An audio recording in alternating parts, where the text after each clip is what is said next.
shit, the show's starting. Oh, no. Oh, God. I wasn't ready. He's Derek. I know many of you are whores, and you have been on more laps than a napkin. She's Romaine. Oh, here's my titty, touching another chicken titty. Whoop, whoop.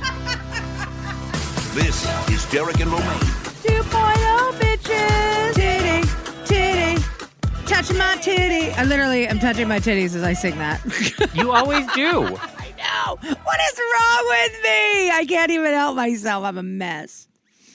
When I think about you touching yourself. You should, because I do it all the time. She really does. Romaine is constantly touching her breasts. It's true. It's I touch very them inappropriate. all the time. I know. All the time. I touch my wife's breasts all the time, too, if that makes you feel any better. It's not just my own titties I touch. I literally, sometimes I'll wake up in the middle of the night and Iris will be sitting there sleeping and snoring. And she's always laying on her back, so her titties are just like there. And I always just reach on over and I just feel her up in her sleep. Are you trying to see if she still has a pulse? Like, what is that? No. You're just like, honk, I just honk. love her titties, and so I just reach on over while she's sleeping, and sometimes I cup her boobs, and sometimes I'll go like right up her shirt while she's sleeping. I'll touch her titties, I'll touch her nips, and sometimes I just cup them with my hand because I like the way they feel. I'm not hearing any consent in this. Oh, no, there is zero consent. There's no consent. She's out cold because my wife can sleep through anything. Like, literally, I could probably full on have sex with her and she would sleep through it because she's... Wow. So when she sleeps, she's like out.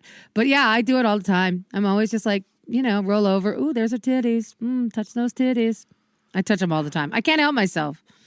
Sometimes I just want to touch her titties. I mean, isn't that what, do you really need consent when you're married? Like, wasn't that the consent? The consent was, I marry you. I know you like to touch my titties even when I'm sleeping. That's my consent.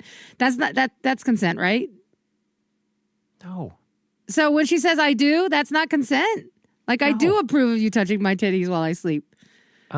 This has been established in the law that just because you've married somebody doesn't mean that they just can touch your body anytime they want to. Really? Yes, girl. Well, then, so what, am I supposed to wake her up and be like, baby, can I touch your titty? If your wife knows that you sometimes cop a feel while she's asleep and she doesn't care. All the time. Well, then it's probably fine. See, I got consent. As long as she knows about it. I mean, it's not like I keep it a secret, like a deep, dark secret. I'm like, invite my friends over to touch her titties while she sleeps. No, I would never do that. It's just me touching her titties. They're my titties. But also, if she wakes up... I feel like I own them a little bit. Yeah, if she wakes up like what's hers is mine, right? That's what happens when you get married. If she wakes up like a classic Renaissance painting where she has like one boob out. Yeah. It's like, what happened? Oh, that was just me touching your titties. Romaine.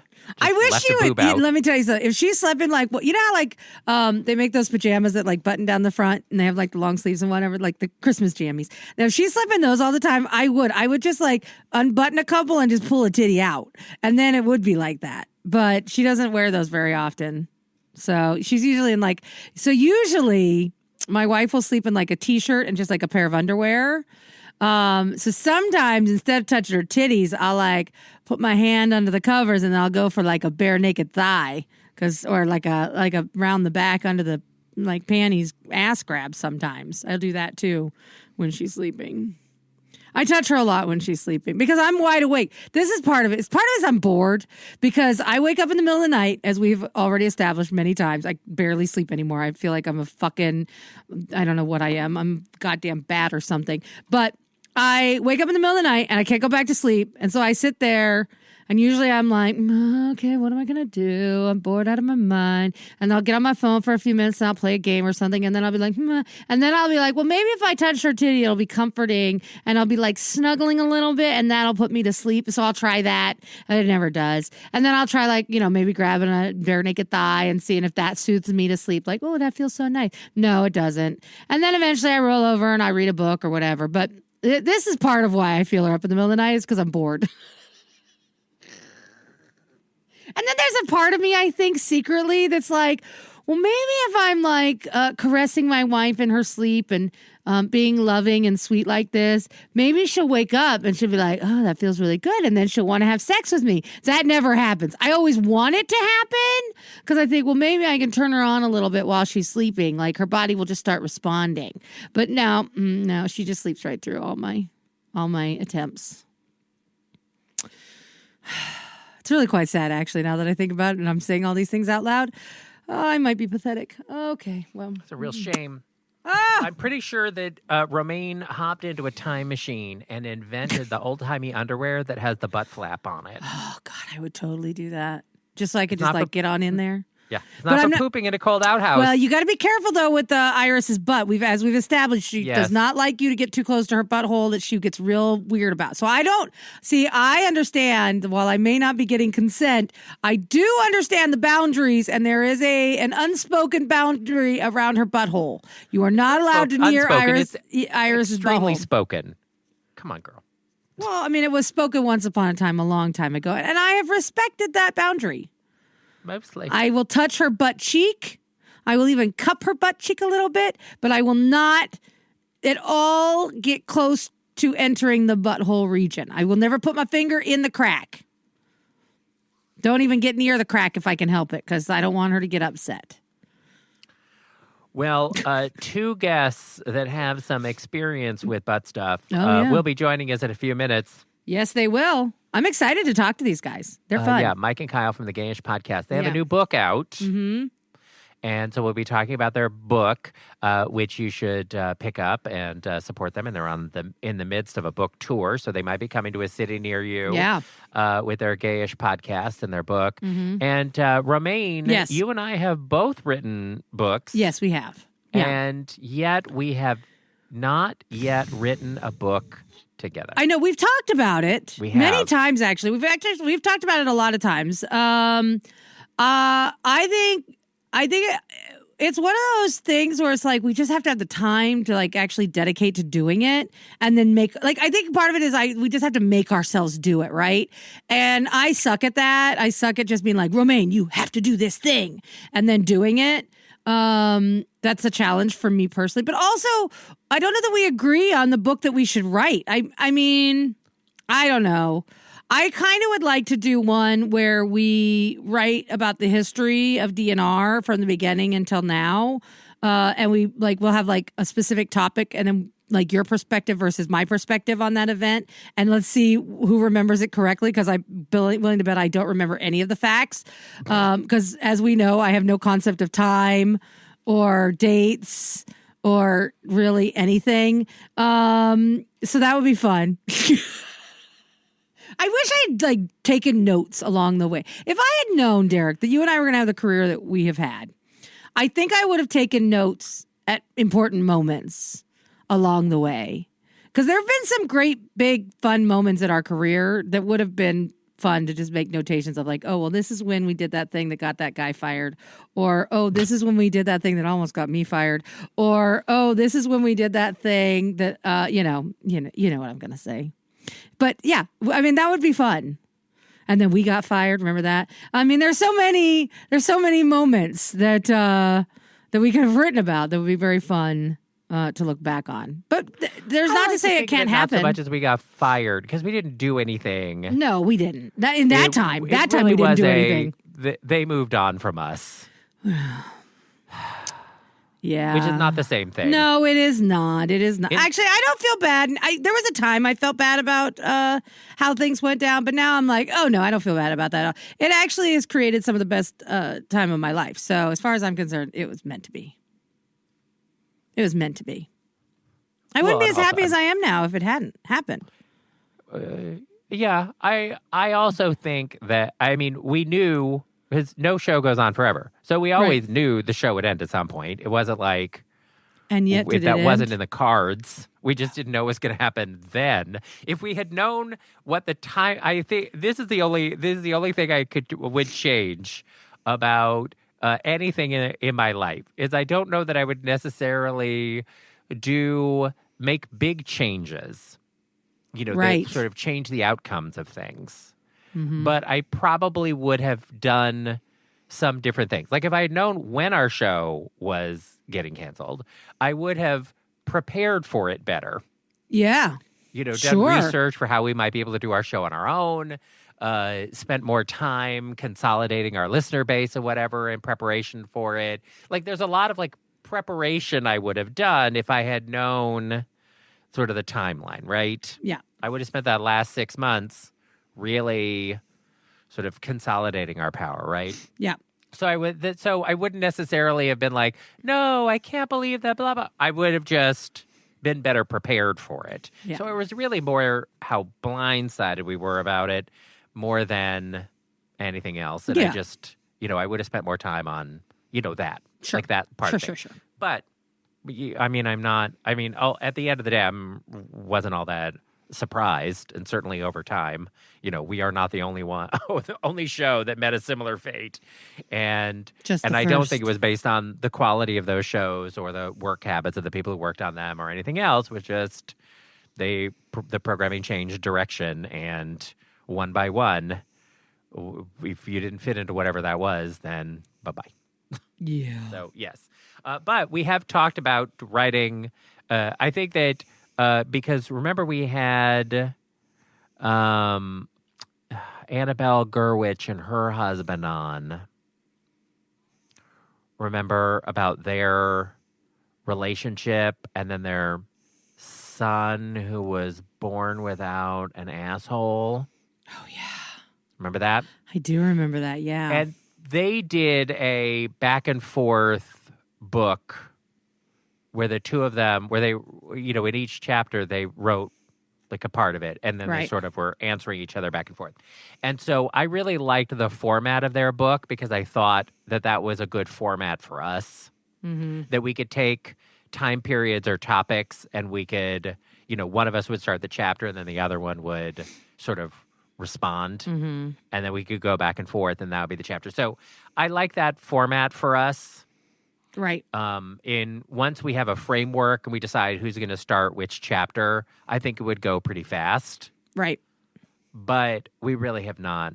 We're so busy with so many other things. That's the problem. We're very busy folks and we haven't got all day. Yeah, this would have been an easier thing for us to do in the old place where we weren't running a business at the same time. Right. Because just administrating a business takes an enormous amount of time. And so we don't really have time for these shenanigans. No. But I am certain that even if you and I don't do a book together, although I would like to have one because I think it would be good to put our history down and our thoughts about whatever X, Y, and Z. Because we haven't done enough of that in an audio format. Yeah. But that is the other thing. Like, people haven't heard enough of us. Right. They've heard everything 21 we years. Say. I think they know our stories almost as well as we do now. There's definitely some stuff that hasn't been on the show. Oh, that's that true. We haven't otherwise talked about. That's true. So I think there would be some new flavor in there. Yeah. And it is also different when it's all in one place versus you got a piece here and you got a piece there. Mm-hmm. Here a piece, there a piece, everywhere a piece. Yeah. Anyway, so you never know. I know I will almost certainly, I might actually, depending on how things go, I would really like to do another book like this year. That genealogy book that I was working on is, I opened it up recently, and it's a lot more finished than I thought it was. No. And so I feel like, when things settle down later this year, or maybe while we're on that transatlantic cruise, I'll have some time to actually sit and do some finished work on it or something. But my goal would be to put out that genealogy book this year because now that my mother has written a book, I feel like I got to get another book ahead of her. Oh, is it a competition between you and your mom? That's so weird. I mean, I don't want to get too Katharine Hepburn versus Jane Fonda, but if I put out another book, she'll never catch me now. Mm-hmm. Okay. Not a competition. You're so strange. I know. I'm not really competing against my mother. I hope she writes another book. I hope she writes many more books. Mm-hmm. But I should also, I have other books in me. I should write some more books. Yeah. I got a little sidelined with screenplays for a while there, but I should probably put out another book. You should. Quick, before the young people stop reading. Yeah, do that. Oh, God. I don't have time to write a book this year, but I say if you do, great. That's amazing. That's amazing. I'm going to be very busy. There has been a lot of the listeners, because they know how into genealogy I am, and some of them are on their own genealogy journey or have expressed interest in it. So I think that there's definitely an interest here. It would also save me an enormous amount of trouble because people email me their questions, and I just think if this was in a book, they could just, buy the book or have the book or it would just be in the book. Right. So that would make my life easier for sure. Yeah. Okay. Well, yes, Derek. Well, so before we get to the Gayish boys and their book, though, I thought since we just passed Valentine's Day, but it's still kind of a month of love, we might as well talk about when love goes wrong. Oh, okay. Now that we're off the glow of Valentine's Day. Mm-hmm. So a divorce attorney in Arizona, her name is Kate Simmons. Okay. And she, based on her long experience of being a divorce attorney, has compiled her list of the top cheaters in relationships by occupation. Oh, interesting. Where does radio show host land on that list? Surprisingly, it's not on the list, but I suspect it's because there's too small of a sample size. Gotcha. Okay. All right. Because the answer might be 100%. Yeah. Okay. All right. Got it. All right. But there's too few of them. But I'm excited to hear this list. This is interesting. Okay. Do you have any guesses of what you think would be a career that would lead to cheating? Okay. All right. So I'm gonna say on that list is gonna be like your Wall Street investor bros for sure. I'm also gonna say like I want to say like people who travel a lot for their job. So I'm gonna go with like flight attendant. I'm gonna say I also think powerful people like CEOs or judges or like lawyers, like those types. Trying to think what else. What other jobs would make you really inclined to cheat? I'm thinking about men first. I'm thinking about men who cheat first. You know, women cheat too. No. I said first. I didn't say entirely. Thank you. I said I'm thinking about men who would cheat first. So I'm going to put but men. It is a lot of men, of course. Men who cheat are going to be men who travel a lot, men who have high-powered positions, and that feel like it's easy, or have a lot of money, and then therefore they just don't give a shit. Women cheat for very different reasons than men do. So the women that are cheating are going to be, I actually think, stay-at-home moms, people who, women who feel like their husbands are not giving them something that they need, is why women cheat, right? Women are more about the need, something is missing from their relationship, where men are more about just sexual satisfaction. So I feel like women whose jobs are that men don't respect. I think it's going to be women whose job men don't respect are going to be the women who are cheating the most because they are going to feel disrespected in their relationship, and therefore they're going to want to cheat. So I'm saying stay-at-home moms or like low income, like maybe I know because they aren't exposed enough. I would almost say teachers, but I don't think that's true. Let me think. What other kind of women are cheaters? I'm trying to think about the women I know. I think women who work in places like hotels could be cheaters. Because, again, they're meeting a lot of men who come in on travel, things like that. I don't know. Okay, or secretaries even. I don't know. Those are my answers. What do you got for me? Okay, well, you only got one of them right. Oh, okay. Flight attendants. And in this category, pilots and flight attendants are sort of in one of the top five. Yeah. Because for exactly what you cited, they travel a lot. Yep. Yeah. And so I think there's just more opportunity because they're around new people all the time. Sure. And, pilots, the uniform. Oh, I was almost going to say police officers because I do know a lot of police officers who've cheated. Mm-hmm. That is a correct answer. Now that I think about that, that makes sense. Actually, your first responders are also apparently first for cheating. Cops and firefighters. I have another answer. Okay. I would say military personnel as well for when they're deployed, and their wives when they're deployed also cheat because they're, again, not getting their needs met. Yeah. So soldiers is also one of them because, again, they sometimes are deployed far away. Yeah. That makes sense. And also, again, the uniform is a panty dropper, I'm sure. I'm sure it is. Yeah. Because, I mean, I don't think there's any... there should be any surprise that, several of these are uniformed jobs. I mean, I'm not going to lie. Iris, when she used to wear her uniform, was totally a panty dropper for me. It turned me on in a major way. It's hot. It's super fucking hot. Yeah, it can be very hot. Yeah. And then the other one, which also won't be a surprise to Romaine from her drunk old days, bartenders. Oh, God. Yeah, that totally makes sense. Yeah, that totally makes sense because you're constantly being hit on as a bartender. Yeah, that makes a lot of sense. Yeah. Okay. But, I mean, the bartender thing, I mean, I don't know. Maybe if you're marrying somebody who is a bartender, I mean, are they a slut? I mean, maybe there's just a thing where people are sluts and they're getting married, but they really shouldn't be married because they're still in a slut phase. I don't think that bartenders are... sluts per se, but I do think they have a lot of opportunities for fucking people because people always flirt with the bartender. Well, yeah, I mean, they want to get especially if that bartender is at all attractive. Yeah.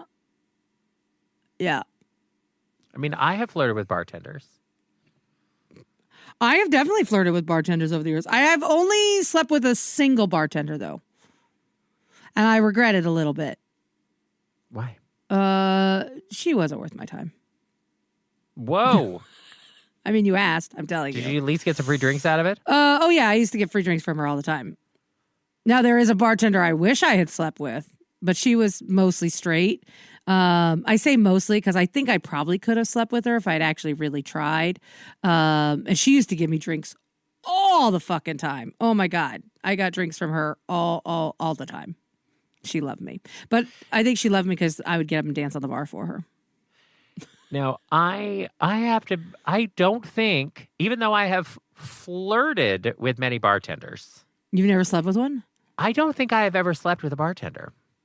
I don't think so. Or certainly not knowingly. Not like a situation where I go to a bar and there's a hot bartender and I flirt with them and then we have sex. Like, not like that. Like, I might have had sex with somebody who then also turned out to be a bartender or something. Right. But not that kind of direct correlation between I met them in a bar where they were bartending and then I had sex with them. I don't think so.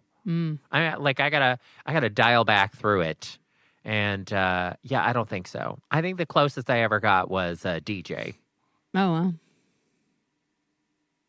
Okay. But again, I didn't meet him in a bar, but he was a DJ. But I have flirted with bartenders. I have made out with bartenders. What about that one bartender when what was the town we went to where you got so fucking drunk because the bartender went on a mission because he told you had the lowest bar tab ever, and then you went on a mission? Yeah, but I didn't sleep with that bartender. Oh, I'm surprised because I thought for sure you were going to sleep with him. No, I slept with somebody else at that bar, but not the bartender. Because I could have seen you sleeping with that bartender. That's the only one I could think of in all the years that you and I have been going out that I could see you sleeping with, but I totally could have seen you sleeping with him. That bartender was just mean. Yeah. He wanted to wreck my life. Yeah. Which is fine. People, I do engender this reaction from some men. Yeah. Where they are friendly to me in a way where they actually want to destroy me. Mm-hmm. Like, they're not mean to me. They're nice to me, but in their niceness, they're trying to kill me. And I don't, it's a weird thing. Mm-hmm. I'm not really sure what it is. If it's some kind of like love, hate, attraction, repulsion thing that some guys have with me. But like, I went on a date with a guy and I thought we had a good time. We made out and everything. But then, he poured an entire container of salt in my iced tea while I was in the bathroom. Right. And we were not having like a bad date. And I just thought, oh, he's being funny. And then it turns out, no, like, even though he made out with me and whatever else, like, no, actually, he hated me. So I'm like, okay, that's weird. And that bartender, he just wanted to see me fall on the floor, wasted and dragged out of there like a real housewife. But he was very fun and charming about it. But he absolutely wanted to destroy my life. Oh, wow. How nice. And he didn't even know me. Right. Well. But I have this effect on people. Yes, you do, Derek. Amen. Amen, indeed. Shouldn't we talk to a couple of men? I think we should. I Mike think we and should, Kyle too. from the Gayish podcast are joining us to talk about their brand new book and their life on the road. That's next here on Derek and Romaine. DNR 2.0. Derek here, along with Romaine, and she's not going to cut me off on the end like she did last time. Mike and Kyle are with us from the Gayish podcast. Be sure to check them out everywhere you get your podcasts, and they have a brand new book that is available now. You're Probably Gayish: The Truth and Lies Behind 17 Gay Stereotypes. It's available now on Amazon and everywhere fine and dirty books are sold. Mike and Kyle, welcome back. Oh my God, Derek, when you say it, we sound so fucking important. I can't stand it. You are important. You are important to me. I mean, you wrote a book. You're published authors now. Yeah, we are. We're pretty classy. I sit at home smoking a cigar and swilling bourbon around in a bathrobe. Nifter. Ooh, la-dee-da. Yeah. Thanks for having us. It's good to see you again. Good to be back. It's good to see you, too. So we haven't seen you since we were in your home turf of Seattle, and we had such a blast hanging out with you guys and doing the show together, and it was really fun. Yeah, it really was. And also, it was really exciting to see our weirdos and your weirdos interact. Like, Yes. it's like a junior high party there for a little while, but then everyone got together and it was magical. Yeah, and that was a great bar. That was a terrific recommendation. Everybody had a wonderful time, so good job. Glad to hear it. How was the cruise afterwards? Oh, my Amazing. We had so much fun. That was the trip we went to Alaska, right, Derek? Right, that is Yeah. correct, Romaine. And my daughter was with us. That was a great cruise, except there was one downside. I got COVID and came home with COVID, and that part sucked. But other than that, it was awesome. Wait, like on the boat? Did you have COVID on the boat? Or was No, I got it a few days after we got back. And what made me mad is that my daughter was with me the entire time. We slept in the same room, inches from one another, and yet she did not get COVID. Only I did. Oh, God. Okay. Yeah. Doesn't make any sense. It was some bullshit. I don't know how I got it and she didn't. We spent every waking moment together. It was Ugh. probably during. We had a 14-hour long odyssey at the airport, so it was probably there. Probably. It was a nightmare is what it was. Ugh. Yeah, our group enjoyed the cruise. The only problem was that the ship had zero nightlife on it, and Yeah, that was weird. Alaska's a sleepy adventure anyway, but the entertainment director got on the ship when we did, and I think they were a DJ short. So we got on board, and at 8 p.m. it was like, well, good night, everybody. It's like, wait, where's the rest of the party? Yeah, it was weird. That Because was we'd been to Alaska before, but it was never that bad. Alaska in June, I would think the sun doesn't go down. People would you have to put them to bed at 5 a.m. or something. You would think that, but that was not how that particular cruise was. It was just a weird vibe on that one. It happens. Yeah. Okay. All right. But anyway, we had a wonderful time. Cruising is fun. Wink, wink. So let's talk about your Gayish book. So what prompted the two of you to want to do a book together? So the If These Ovaries Could Talk, Yes. that podcast, now the Queer Family Podcast, and we were talking to them, and they said, yeah, we wrote this book, and it was actually really a great experience, and we would like to encourage you to do the same. So hooked us up with their publisher, who then eventually figured out that we have an episode called Felching, and then was like, no, not going to do a book with you guys. But then the seed had been planted. So an editor reached out to us from Jessica Kingsley Publishing and Hachette a little over a year ago now, or almost 2 years ago now, and said, hey, I am a fan of the show. I'm in charge of setting up our queer authors. We're trying to grow that part of our catalog. Would you guys consider writing a book that has to do with your podcast? And Kyle's a writer and was immediately on board. And I was like, fuck, that's terrifying, but okay. And then we worked on a concept and got a schedule going for ourselves and wrote the thing. Finished it about a year ago. So that's long enough for both of us to forget what we wrote. It's like seeing it again for the first time now that it came out.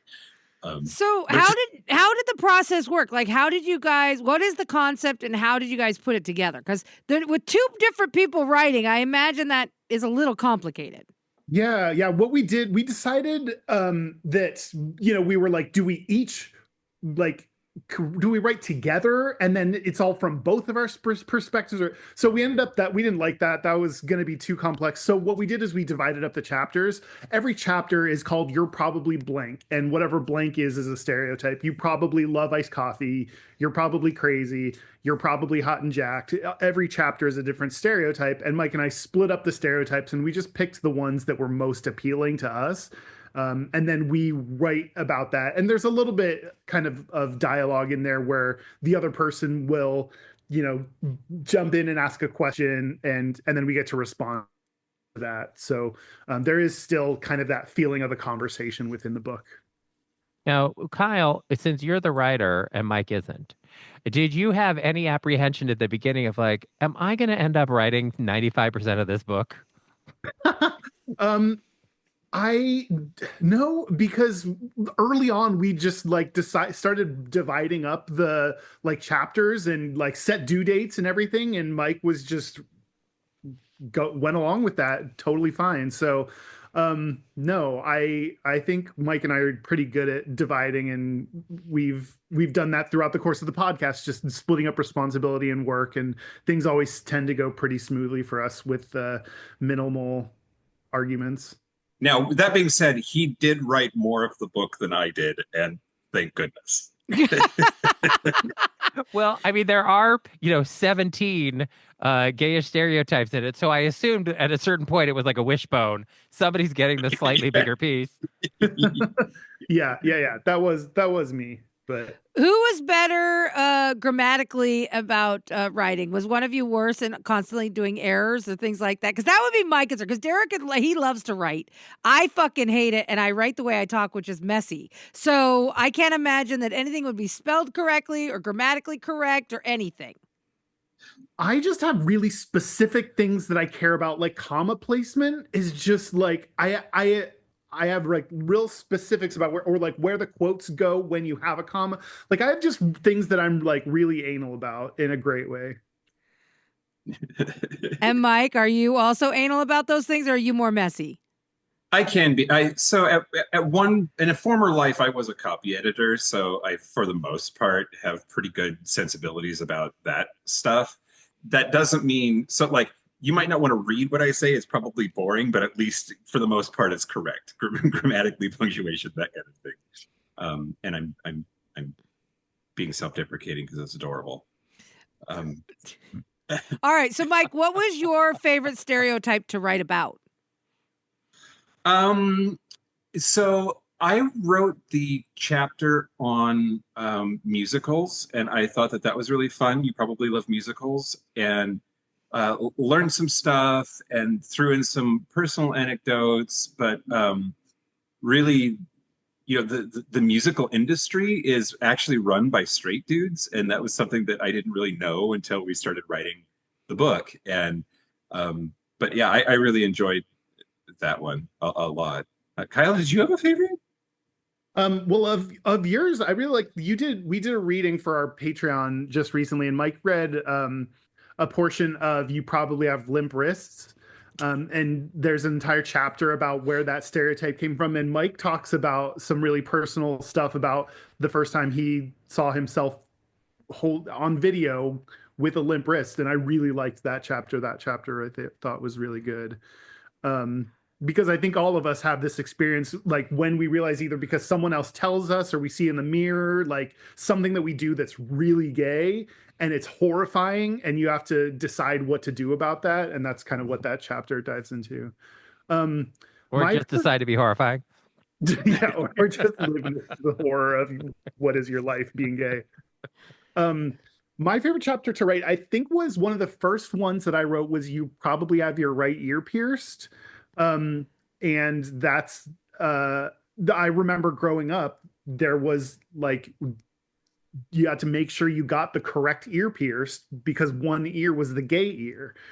And it turns out that it's like not totally true that the origin of the stereotype is left is top and right is bottom. And then eventually through over time that evolves into, because we associate gays with feminine things with bottoms, the right ear becomes the stereotypically gay ear. Interesting. Yeah, Now we had to learn a bunch of stuff to write this book. It was a lot. So now the book primarily addresses gay male stereotypes. Now I got me thinking, like, what would the lesbian version of that be? Yes, absolutely. You probably have a dolphin tattoo. You right? probably have a Subaru. Or you wear a thumb ring. Like there are definitely some good lesbian ones you could pick. That'd be fun. Oh, now I'm curious. Yeah. Great. Birkenstocks. Oh God, yes. Those lesbians love their Birkenstocks or their Doc Martens. Yeah. I love how Romaine is shading these other women as if that's not her. I don't wear Birkenstocks. No, they're Crocs. Thank Excuse you. me. I wear Crocs. So a very nice listener bought me a pair of Birkenstocks, and my daughter stole them. And then my brother stole them from her, and then my brother died, and she got them back. Wow. These Birkenstocks have had quite the journey. The crazy thing is someone dropped a house on him. That is exactly what happened. No. Well, you could definitely do a follow-up book. You're probably lesbian-ish because, and then Romaine with a special forward by Romaine where she just will list all of the things where she is a lesbian. Yeah, we were in this book. We were really lucky to get Davey Wavy to write a forward for us. So that he has been really supportive of us and wrote about his kind of experiences with stereotypes as well. So that was great. That's super fun. I love the concept of the book. I think it sounds like a really fun book, and I'm sure one that a lot of gay guys can relate to in some way, shape, or form, because we all have at least one gay stereotype we meet. Yeah, and usually several. Well, and so the book actually starts with a quiz. It's like a Cosmo quiz. It's multiple choice. There's 17 questions. And then when you score it, it tells you how gay you are. How many gay points did you get? Mm-hmm. And each question corresponds to a chapter where we sort of break down that stereotype and why we scored it the way that we scored it. And so it's kind of a fun entry point to the book to take this thing and then figure out that we're calling you super gay, or maybe you're super straight, or somewhere in the middle. And then we can kind of go from there. And Kyle, where did you land on this scale? I was on the gay. I think I was gayer than Mike. Isn't that right? When we took it, I think I was on the gayer side. Yep. Which felt right to me. That actually feels right to me as well. So I took it and we compared our scores, and I think I was like, yeah, all right, yeah. But we've been getting people posting like, I got that I was not very gay at all. And it's like, we just came up with fun questions that means nothing in the end. Yeah, it's not legally binding. Exactly. Exactly. It's not that deep. No, not really. I thought about you guys during the holidays because, on your podcast, on the Gayish podcast, you do ask like, what's the straightest thing about you thing.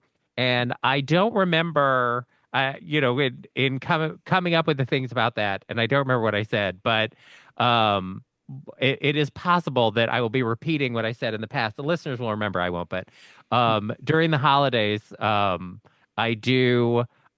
am the wear a Santa hat to everything in the month of December, which is such a, like, you would think, oh, it's costumey, whatever. But it is such a straight guy thing to do in December of like, the party's here. I got my Santa hat on. And it's just like, it just is like a obnoxiously, like broy, manly-ish kind of a thing. I don't think that's the way that people perceive it when I walk in with it. But when I think about it, I'm like, oh my God, this is the most embarrassingly straightish kind of thing about me. Where do we land on ugly Christmas sweaters? That's pretty straight, right? Yeah. I mean, I did actually this year because I've been clearing out old closets and things around here at the house. Found Paul in the other day, and I've been clearing out closets in my house, And over the years, like listeners send us stuff all the time, and they had I have two like Christmas sweatshirts, like ugly Christmas sweatshirts of like felt like pressed on thing, whatever. And it's really, that's not my thing. I have one where it's like a baby, like your head with like a little baby body there. So that I was wore made that. for you by a listener, by the It way. was made for me by a listener. And so I did wear it that I wore that on New Year's Eve. So I could be like, I'm baby New Year. And then I did wear the Christmas one to like Mike and Brian's for Christmas. So I did get some use out of them. But that's not normally my jam. But I was not really feeling Christmas this year, and I thought I gotta fake it till I make it. I gotta wear the stuff and be the party when I walk in the door. See, my Christmas is always I go home to hang out with my parents for Christmas, and so my Christmas is always. I feel like I just naturally kind of butch it up a little bit around my family. I don't do it intentionally, but I think just that's my instinct is to just act a little bit straighter when I'm with them. So does that mean wearing a Santa hat everywhere, or just wearing a Santa hat and a baby New Year sweatshirt? Yeah. Fair enough. So recently on the show, you did have a topic that is near and dear to our hearts after a road trip that we had on our way back from Dollywood, and that is sniffies. Oh, yeah. I had not heard of it.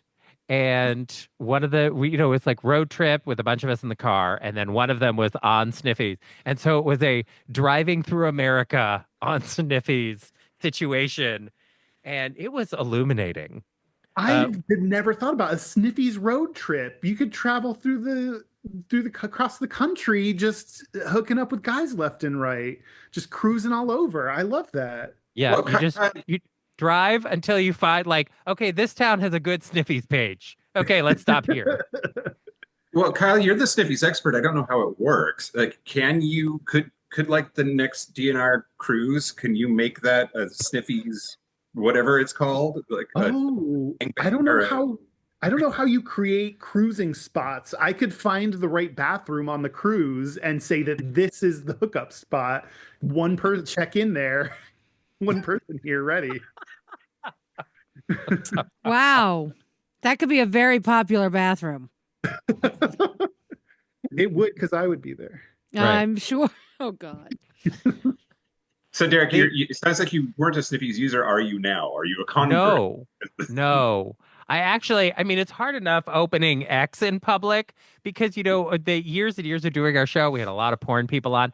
And so I follow a lot of porn stars in social media, and I cannot open my X feed in public because it's like all of a sudden it's like just hardcore porn. Yeah. And so, but the sniffies thing was interesting just because we're so used to the apps, Grinder and Scruff and that kind of thing, because they have very strict guidelines on what you can put in a picture. And because Sniffy sends you out to the web, that's why everyone is just stark naked. And so, yeah, it was really something of like, oh, here's just a page of America's penises. Like just all of them. Oh, how horrible for you, Derek. I mean, it was just, it's a lot of penis. I mean... There's a lot of, at least for me, there's a lot of asking for face pics on sniffies. Right. Your penis looks great. Can I see your face, please? Because I'm going to be hooking up with all of you, not just your penis. Oh, that's very thoughtful of you that you actually want to see their face. I do. Well, but then because their only picture is just a dick pic, you really got to take a swing. Like, that's a great looking dick. And then you get their face picture and it's like, oh no. Oh, sorry. Whoops. Nope. Sorry, Jeremy Allen White. This is not going to work out. You just have to go after Butterface, huh? Didn't you, Derek? He did. Sorry, whatever. He's super hot. He doesn't need my approval, but yes, in the sniffies equivalent of Jeremy Allen White, yeah, it's no dice. Yeah. So, Mike, since obviously Kyle is the expert here. So did you spend more time researching sniffies ahead of the podcast episode? So I did. I had like logged on anonymously because you can do that. You can just go to Sniffies and like look at the map or whatever and be a faceless anonymous profile. But for the episode, I did put together a profile, like filled out the questions and uploaded a couple of pictures, and then was mortified to learn that the dog park across the street from my new house is apparently a Sniffy's haven. Like they just hookups nonstop in the bathrooms over there. So, oh yeah, I don't think I'd want to know that. Did you go there? Is the question? Did you go there at night? No, not yet. Oh, okay. That's on your to-do list. Is it? Much like Derek's porn problem on X, I blame a lot of things on the show, and maybe I can blame my new Sniffies habit on the show as well. I think that's a good out. For sure. And, Romaine is I hear a tinge of judgment in her voice as if she wouldn't go on an app called Rackies that was just lady boobs. I mean, 100% I would. Also, if I could find an app that would help me hook up with rando lesbos, I would do that as well. Easy peasy, yes, thank you. My wife who? How would we spell .com? I don't know, but I'm in. Yeah, for motorboat enthusiasts who are nowhere near water. Right. Now, you guys also covered misogyny in the gay community, which I am very glad that you did because I think it is a genuine and real problem. Yes, it is. Yeah, Nobody asked you, lady. I'm just kidding. Yeah, it really is. I mean, once you don't have to look very far to find some pretty rampant misogynistic thoughts, feelings, jokes, banter in the gay community. And I don't know that we have done a very good job of policing ourselves and sort of elevating the rhetoric or whatever. And it's a problem for sure. I also then sort of juxtapose that against like gay male spaces and the techniques that they sort of employ to keep them all male. And I don't know, like there's sexy time and maybe that's okay. But then other than that, what if women are there and they're not causing a disturbance, like why you got to be so upset about it? And it really, I think misogyny is the answer. Do you think there's a difference in the misogyny that gay men have towards straight women versus lesbians, or do you think it's just across the board? It's an interesting question. That's a really good question. I think we think that because we're gay, we get a pass on all like kind of forms of treatment of other minority groups. I think we believe that, oh, well, I can't be misogynistic or I can't be racist because I'm gay. And that's absolutely not the case. I think I would like to think that we would treat lesbians a little bit better because they're part of the community, but I don't know that that's true. I don't know that it's true either. And I will say, because I grew up with gay men, right? I have 3 older gay brothers. My whole life has been about spending time with gay men in particular.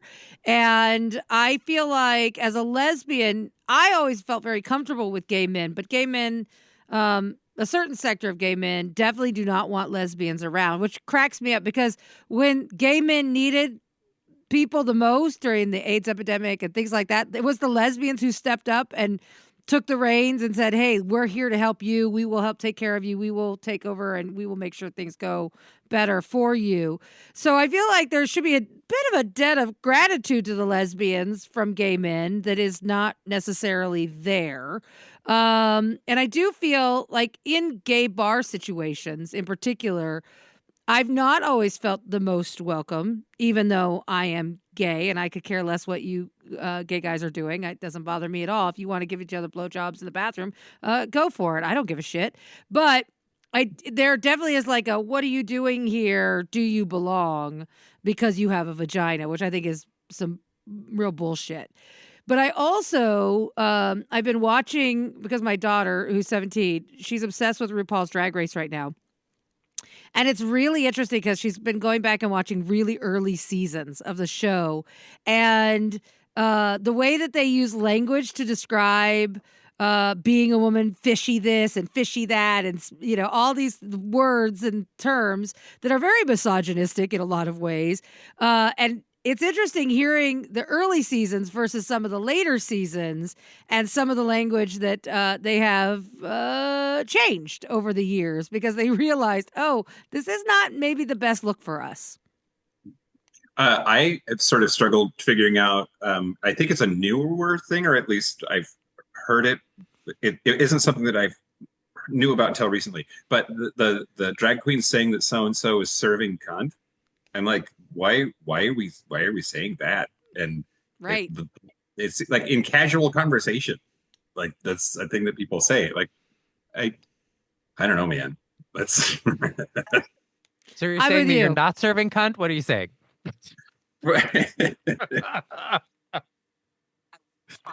Uh-oh, sorry. Oh.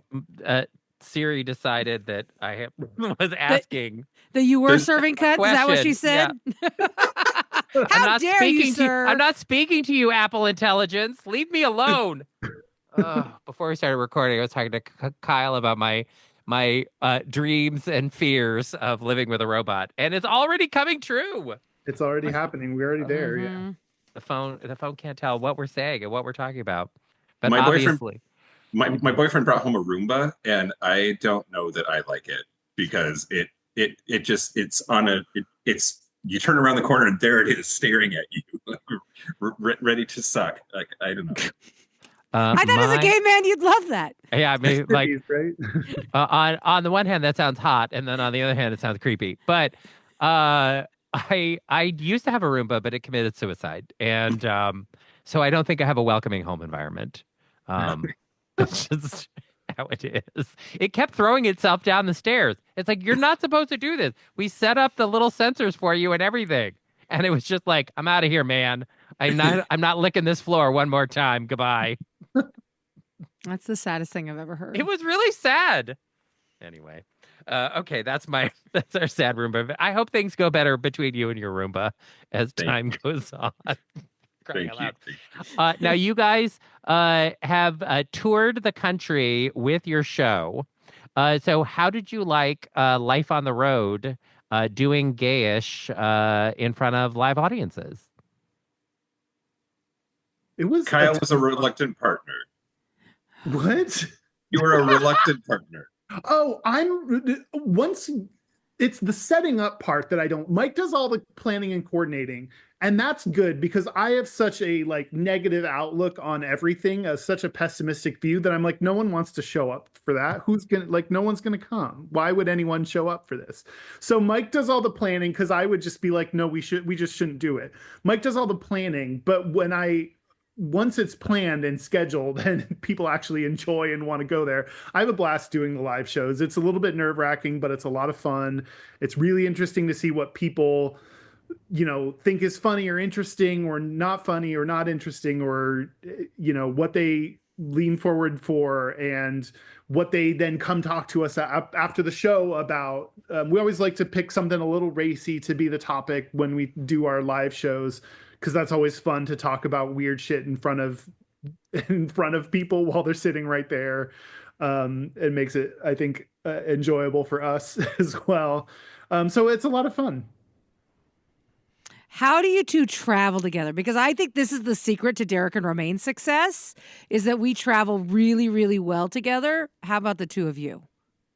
Yeah, I mean, it's great. Kyle just does what I tell him to, and everything works out. I buy him tickets. I buy the hotel room. I tell him when to be at the airport, and he just it just works because he just follows instructions well. Yeah, thank you. I do. Now, when you guys are on the road, though, because with us when we travel, we are virtually 100% of the time. I can't even think of a time when we have not been on exactly the same page about what to eat. And I think that is like the absolute secret to our success of life on the road, that we're like always in agreement about, something as simple as it's time to eat. Let's eat this. Great. Yep. And it's never an argument. It's never a thing. We're always like right in line. How about with you two? We're about to face some challenges because Mike just went on keto and he's gonna have some dietary restrictions. So I feel like before it's been fine, and I feel like I'm pretty easy. We'll go wherever. I'm easy in so many ways. And eating where to eat, when to eat is, I feel like, is one of them. But yeah, Mike's about to throw a little wrench in that by having some dietary restrictions on our travel. But also I'll handle that. I'll also tell you when we're eating and where, and you'll show up for that. So perfect. That sounds wonderful. What is this keto journey about? Because Romaine is on her own health journey these days. So tell us about your keto adventure. Yeah, I mean, I think I've had a year of being fat and happy, or at least that's how I've been, talking about it. I've got a new partner, and have not been dieting or exercising this year. Just bought a new house, and I traveled for work intensively for about half the year. And I just I'm trying to get back on top of it. Keto's worked for me before, and I'm hopeful that it'll work for me again. So just getting back down to my fighting weight, I get that. I totally respect that. Yeah, I found out earlier this year that I was a type 2 diabetic. And so my doctor's like, girl, you got to make some changes. And I'm like, okay. And so I've spent the last, I guess, 5 months or so making really significant changes in the way I eat, what I'm doing. And I'm really happy with how I feel now and the results that I've had. So I get it. Yeah, sometimes you got to just, make those changes to have a better, healthier life. Yeah, they say that keto is really good for diabetics. Yeah. And so I'm hopeful that is going to help you out there. But keto flu is a bitch. How was it for you? I mean, listen. So there have been some stages for me that have been horrible. I'm not gonna lie. Like early stages, I mean, I just felt like shit for weeks. And I would tell Derek all the time, I'm like, I actually feel worse now than I felt before I started all of this shit. I don't even know why am I going through this? Is this ever going to get better? And I'm like, good. Yeah, he is. He's like, this is what you get. No, I but no, and now for the most part, it's okay. The only thing that really sucks in my life, and I talk about it all the time to my poor wife, she's so fucking tired of hearing about it, is my shitting situation is insane because I'm on Ozempic and it keeps you from shitting. And like sometimes I will go 4, 5, 6 days without taking a shit, and it is insanity. Like it is just like, what the fuck? What is happening to my body? This is not normal. This is insane. And and I work with my nutritionist. I work with my doc. I do all the things they tell me to do. And sometimes it just doesn't matter. And it's fucking crazy. When you finally do, is it like the size of a corgi? Okay, like what? Can I tell you the truth? So it usually comes in 2 stages. One is what I call the cork. And the cork is like the biggest constipated, most painful shit you've ever taken in your life. It's like you've given birth to a horse. And then after the cork comes the pooplosion. And the pooplosion is stage 2. Sometimes it happens the same day. Sometimes it happens the next day. But pooplosion is when the cork is out of the way, and now everything else that's in your system is all coming out all at once. And Lord help you and where you're at, because you're going to destroy that bathroom. Just fucking wreck it. You're going to have to do 4 courtesy flushes in public. It's so insane. And you're just like, oh, what? Like, you're like, what just happened? It's wild. It's fucking wild. I'm just going to tell you, it's wild. But then afterwards, you're like, oh my God, I feel like a whole new person. Like, whoo, everything's better now. You've literally lost 30 pounds of shit. And you're just like, whoo, okay. New plan. Mike and Romaine get to hang out together, and Kyle and I are going to hit the road. Thank you, everybody. Good night. Yeah, it's wild. It's wild. But hey, these are the prices you got to pay to get healthy, I guess. I don't know. I guess, yeah. I'm so disturbed. You should be. All right. Well, there you go. We're all caught up in our lives now. Yes. Yes, we are. Mike and Kyle, thanks so much for coming back to see us. And of course, congratulations on the new book. I'm excited. Thank you so much. Can we plug our tour dates? Yes, please do. So we're taking the book on tour. We're doing live shows in several cities. February the 22nd, we will be in Chicago back at Sidetrack, which is iconic, on March the 8th. Then we'll be going to Washington, D.C. to Pitchers, and that's March 22nd. April, we're going to be in San Francisco at Oasis. Let's see, that's April the 6th. And then we're rounding things out with a trip to Dallas, which will be on April the 19th.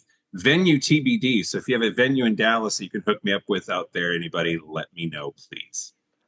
All right. Well, you'll have a great time in Dallas. We've been there many, many times. Oh, yeah, it's a great town. Terrific community there.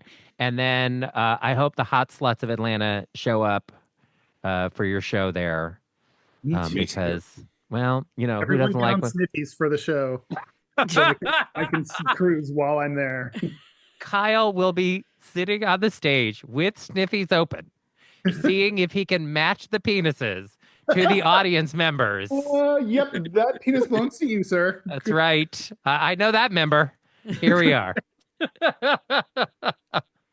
Fabulous. We'll have a great time on the road, and I hope everyone checks you out in a city near them.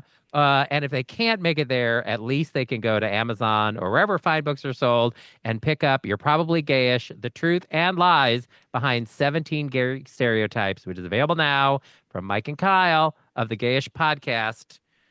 Guys, thanks so much for being with us. Thank you so much. You bet. All right. Visit their website, gayishpodcast.com, and subscribe to their podcast everywhere you get podcasts. And, of course, you can listen to them in our DNR Cast app, too. You're listening to Derek and Romaine.